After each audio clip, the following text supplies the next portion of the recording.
and respected again on the world stage. We're really respected.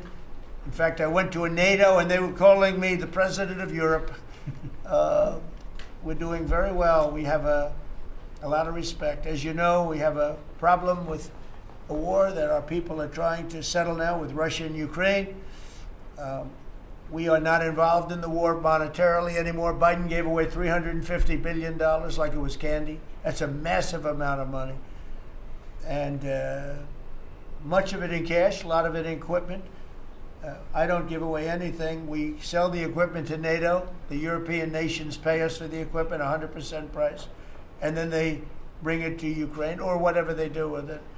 But we're trying to get that settled. I've settled 8 wars. This would be the 9th. And our people are over in Russia right now to see if we can get it settled. Not an easy situation. Let me tell you what a mess.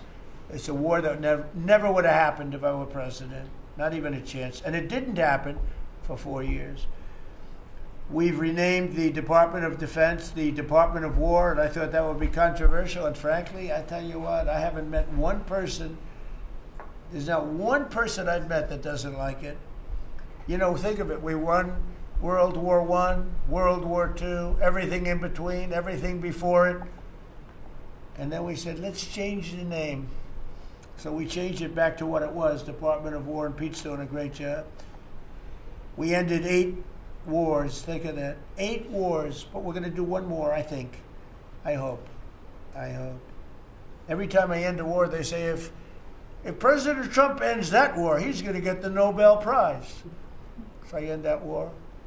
Well, he won't get it for that war, but if he ever gets it for the next war, now they're saying, if he ever ends the war with Russia and Ukraine, he's going to get the Nobel Prize. What about the other 8 wars? India, Pakistan. Think of all the wars I ended. I should get the Nobel Prize for every war, but I don't want to be greedy. Actually, the woman who got the Nobel Prize said, "You've got to be kidding. Trump deserves the Nobel Prize." So that was very nice of her. I appreciate it, which is true, actually. But I don't care about that. You know what I care about? I care about death. I care about all the people that are dying.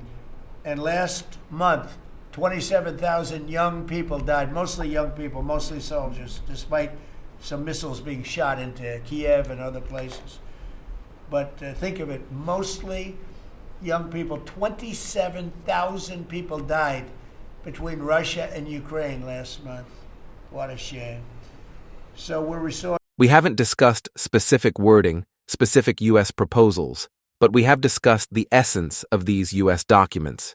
We could agree on some things, and the President, Vladimir Putin, confirmed this to his interlocutors.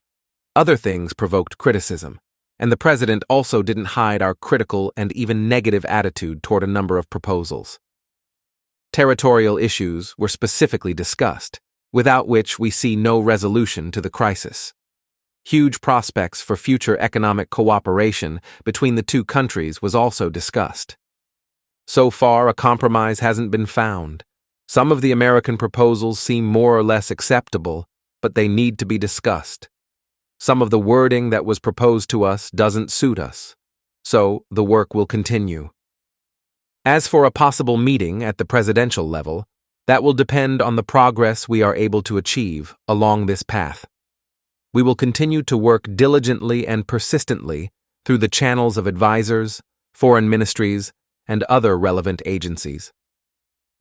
Not further, that's for sure, but there's still a lot of work to be done both in Washington and in Moscow. That's what's been agreed upon, and contacts will continue. If you like this video, then like, share, and subscribe to Mirror Now.